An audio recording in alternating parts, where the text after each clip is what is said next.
கோவை மருதமலை அடிவாரத்தில் பாரதியார் பல்கலைக்கழகத்தில் மேற்கு பகுதியில் கடந்த 3 தினங்களுக்கு முன்பு தாய் யானை அதன் குட்டியுடன் நீண்ட நேரம் அசையாமல் நின்று கொண்டிருப்பதை கண்ட அப்பகுதி மக்கள் வனத்துறையினருக்கு தகவல் தெரிவித்தனர். கோவை வனச்சரக திருமூர்த்தி தலைமையிலான வனத்துறையினர் சம்பவ இடத்திற்கு விரைந்து சென்று யானையை கண்காணித்து வந்தனர். அப்பொழுது எதிர்பாராத விதமாக தாய் யானை உடல்நலக்குறைவால் மயங்கி விழுந்தது.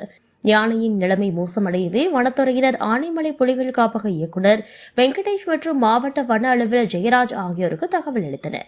அவர்களின் அறிவுறுத்தலின்படி கால்நடை மருத்துவ குழுவினரும் கோவை வனக்குழுவினரும் இணைந்து தாய் யானையை தீவிரமாக கண்காணித்து சிகிச்சை அளித்து வந்தனர். நேற்று முன்தினம் அதிகாலை முதல் ஆனைமலை புலிகள் காப்பக வன கால்நடை மருத்துவர் விஜயராகவன் மற்றும் சத்தியமங்கலம் புலிகள் காப்பக வன கால்நடை மருத்துவர் சதாசிவம் ஆகியோர் தாய் யானைக்கு சிகிச்சை அளித்து வந்தனர்.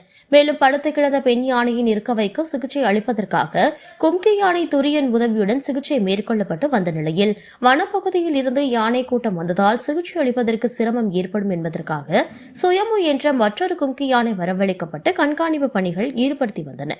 மேலும் அந்த பெண் யானைக்கு தீவிர சிகிச்சை அளிக்கப்பட்டு வந்த நிலையில் தற்போது யானை உயிரிழந்துள்ளது. இந்நிலையில் நேற்று முதல் வன கால்நடை அலுவலர் மருத்துவர் சுகுமார், மருத்துவர் சதாசிவம், ஆனைமலை புலிகள் காப்பக மருத்துவர் விஜயராகவன், ஸ்ரீவில்லிபுத்தூர் மேகமலை புலிகள் காப்பக மருத்துவர் கலைவாணன் மற்றும் மருத்துவர் முத்துராமலிங்கம் ஆகிய 5 மருத்துவர்கள் கொண்ட மருத்துவ குழுவினர் நேற்று காலை முதல் யானைக்கு தீவிர சிகிச்சை அளித்து வந்தனர். மேலும் ஊட்டச்சத்து மருந்துகள், கும்கி யானைகளுக்கு கொடுக்கின்ற உணவுகளை அந்த பாதிக்கப்பட்ட யானையும் உண்பதாக வனத்துறையினர் கொடுத்து சிகிச்சை அளித்து வந்தனர். மேலும் அந்த யானையின் ரத்த மாதிரிகள் சேகரிக்கப்பட்டு பரிசோதனைக்கு அனுப்பி வைத்தனர்.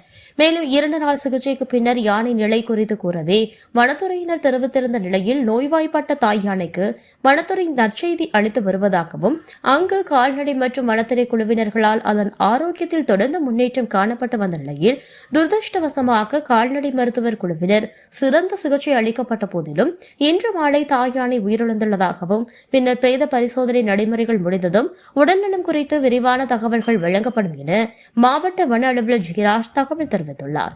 சிகிச்சை பெற்று வந்த தாய் யானை உயிரிழந்த சம்பவம் வன ஆர்வலர்கள் மற்றும் அப்பகுதி மக்களிடையே சோகத்தை ஏற்படுத்தியுள்ளது.